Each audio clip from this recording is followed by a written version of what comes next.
What's up, YouTube? You're Inside the Edge, and I'm back with another video. Thank you guys for tuning in. Today, we're going to talk about the Boston Celtics. We're going to talk about their new additions and Malcolm Brogdon, and we're going to talk about Gallinari.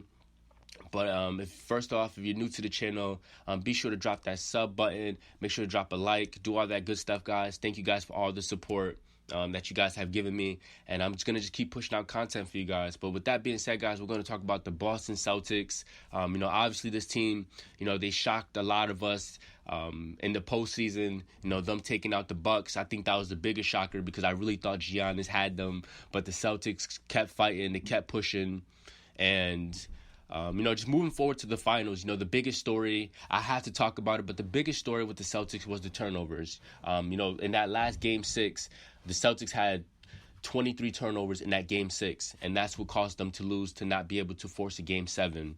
And throughout the series, the Celtics had over 100 turnovers, and that's something I don't think has ever been done in a finals history. So the Celtics, they ran into a lot of problems, and I think, taking care of the ball was their biggest issue. I think if the Celtics didn't have, if you cut half of those turnovers, the Celtics would have been in a Game 7, or possibly, or they might have even won the finals if you even chop half of that, as far as turnovers. So the Celtics, they got what they were looking for. Brogdon being a combo guard, he's a good ball handler, doesn't turn the ball over, and you can consider him being more of a pure point guard. I would consider him being more of a pure point guard. And, the Celtics signed him at a good time. He's 29 years of age. He's at a good mind state. He's mature. And last year he's coming off of a 19.1 points per season. He averaged 5.9 assists. So, he had a solid season last year. And I think him coming to the Celtics, I don't think he's going to put up 19 points. I think that number, his points total might decrease just a little bit, just because of Jason Tatum, Jaylen Brown are going to take a lot of those offensive shots, those offensive possessions. But I do think that Brogdon, him coming off of 5.9 assists, and he played with the Pacers. No disrespect to the Pacers, but if he can average that much assists with the Pacers, I want to see what he's going to do with the Celtics. That number I could see him averaging almost 7 assists per game with the Celtics. If he's being a starter and he's given the minutes, I think, Brogdon, that assist total can go up. And I think he can be a big factor to this Boston team. Because that's just the one piece I think the Celtics is missing. It's just someone that can be a ball handler, someone that will not shrink in big time moments, someone that's, that can facilitate. And I think he's going to transition in. I think he's going to transition well with the Celtics. This is not his first go around. If you guys don't know, he was drafted by the Bucks. He actually won Rookie of the Year. That's maybe like a fun fact. People forget that, but he was a Rookie of the Year in 2017 with the Bucks. And eventually, I believe he signed with the Pacers. I don't think he got traded. I believe he signed with the Pacers. And just seeing throughout the last 3 seasons of his career with the Pacers, he's been a solid player. He's been a solid player throughout his career. He's averaged 15.5 points, 4.8 assists within his last 6 seasons of his career. So him coming into a new team, he already knows the go around, and I think he's going to mature and he's going to come right in. And championship is the goal for the Celtics team. It's not to compete in the playoffs. This is the Celtics. This is a challenge for them to get back to the finals. So I think he's a really good addition. Now Gallinari, this is another big free agent signing for the Celtics as well. Gallinari, man, I wanted him to come to Chicago. We were so close to signing him, but the Celtics was more aggressive, and it's looking like they signed Gallinari to a 2-year deal. And with Gallinari, like I mentioned before, about experience. Gallinari's 34 years of age. He's been in the league for about 13 seasons. So this is not a guy that the Celtics needs to develop. This guy, he already knows his offensive game.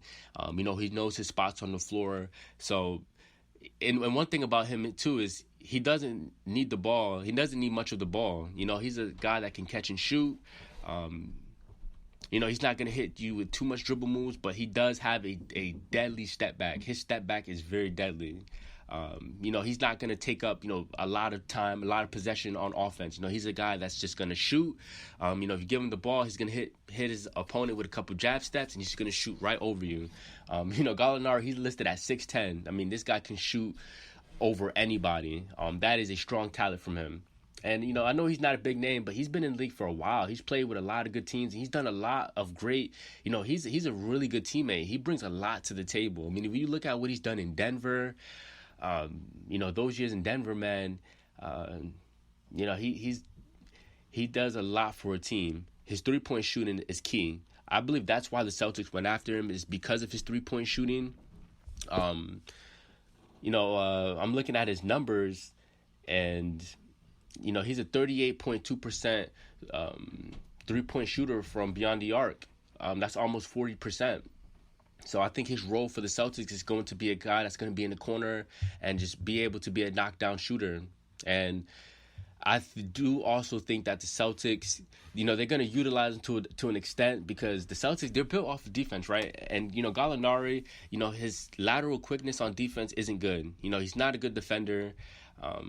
So I think that's something that's going to compromise him. Depending on game situations, I think that's going to compromise him a little bit. But outside of that, I think he's a really good player that the Celtics, decided to sign, because he can bring a lot to any team. Out of 32 teams, Gallinari can bring some impact. So he's a really good teammate, man. He's a really good player, and every team he goes to, he always contributes. Even last year in the playoffs, even in the playoffs, he was getting right. He was getting buckets. Gallinari, he's a walking bucket, man. So I think Celtics fans, it's a solid signing for the Celtics. But for Celtics fans, I want to hear your guys' opinion on Brogdon. I don't want to make this video too long and lengthy, but how do you guys feel about Gallinari signing? How do you guys feel about Brogdon? Do you think he's going to be a long-term player for the Celtics as a point guard? Do you think he's going to replace Marcus Smart?